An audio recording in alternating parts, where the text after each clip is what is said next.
Hello everybody, my name is Emily Alvarado, and today I'll be discussing Gone Girl through the lens of Amelie Hastie's article, The Vulnerable Spectator, Rhythm and Clues.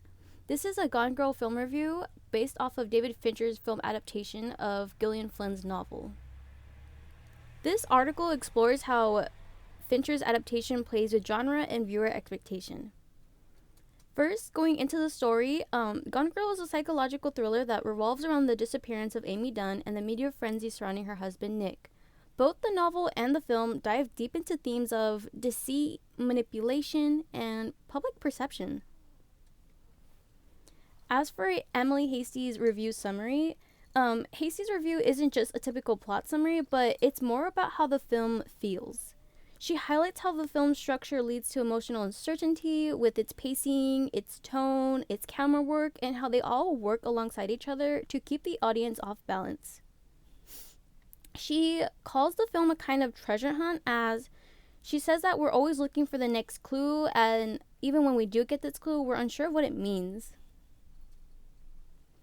As her take on genre states, she argues that Gone Girl bends genres, as it's not just a thriller, but it also serves as a mystery, a satire, and even a horror story at times. The film plays with familiar tropes like the missing wife or the untrustworthy husband, but instead it flips them. Hastie points out how the form itself is unstable, as we get diary entries, flashbacks, news reports, and even touches on the unreliable narrator. Hastie highlights Fincher's use of rhythm with his sharp editing and his pacing, as they work to disorient the audience and make us suspicious of everything. As for the adaptation and performance, according to Hastie, adaptation isn't just about translating the book, but it's about how the actors bring this performance to life. Amy isn't just a character, as she's constantly performing, either it's for Nick, for the media, or even for the audience itself. The film mirrors this, as it uses its sleek visuals and editing to draw attention to how the story is told. Hastie asks in her article, is the film being honest or just faking sincerity really well? I think Hastie's analysis is sharp, especially on her focus on emotional rhythm over just story.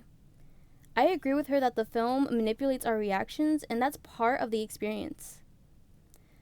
I also believe that there is an interesting take on the dual perspective, as in Gillian Flynn's novel, it splits the story between Amy and Nick's perspectives. However, Fincher removes that internal narration in the film.